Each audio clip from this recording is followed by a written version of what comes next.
happy in the treetops.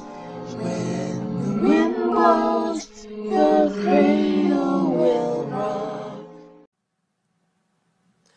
I've decided to kill myself.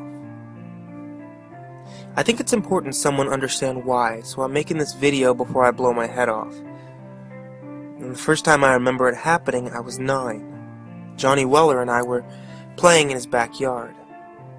The sun was setting over his back fence, warm oranges and reds shining through the bone-white slates like a creamsicle against pearly white teeth. Johnny was the cowboy, and I was the dirty redskin stealing his horses. We ran around the swing set, him laughing, me whooping and threatening to scalp him. And when he tripped, I ran to where he laid in the dirt, scooped up a handful of air, pointed my finger at his nose, and proclaimed, "I got your gun now!" Bang! Johnny's head exploded in a tremendous blossom of crimson blood, slate-gray brain and chips of skull that sparkled in the setting sun. My hand fell to my side, and I stared, open-mouthed, unable to understand what just happened. Someone was screaming. At first, I thought it must be Johnny's mother, until she tore open the back door, and I realized that I was the one screaming. Johnny's mother crumpled against her son's headless body, adding her broken sobs to my horrified cries. Johnny's funeral was the next week. Closed casket. And I forgot the sparkling light shimmering across the cloud of Johnny's blood. I forgot Johnny's mother ragdolling my little body, begging me to tell her what happened to her son. I forgot the sheriff telling my mother Johnny was hit by a falling bullet. One of 26 cases each year. I forgot my father's quiet talks with my mother about how they never found the round that splattered Johnny's smile across the grass. I adjusted, I coped, and I forgot. I didn't forget the next time it happened. I never played Cowboys and Indians again.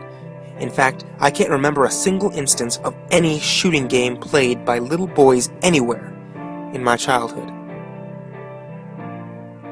I do remember the little girl in the park, popping her little Nerf balls as she bounced around.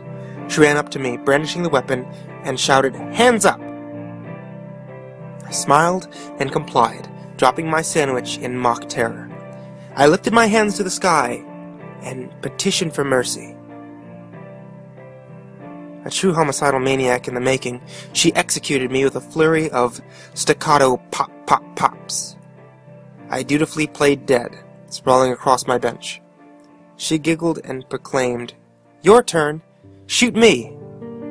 A sudden sensation of intense discomfort slithered up my spine.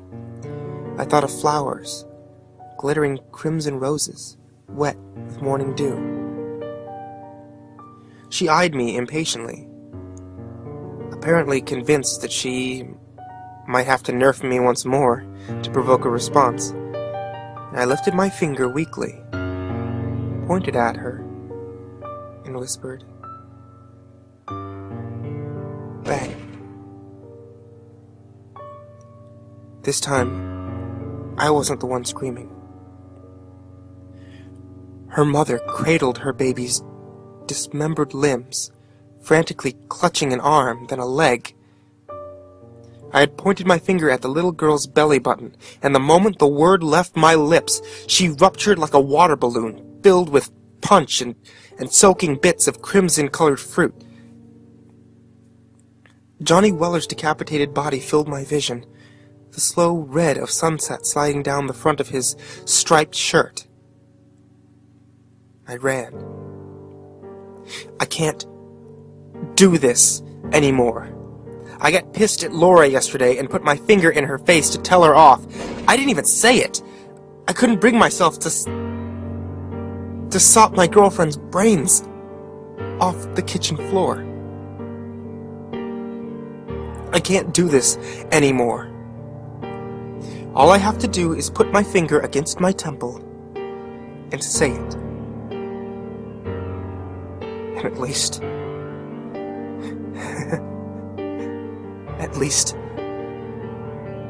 I'll go out with a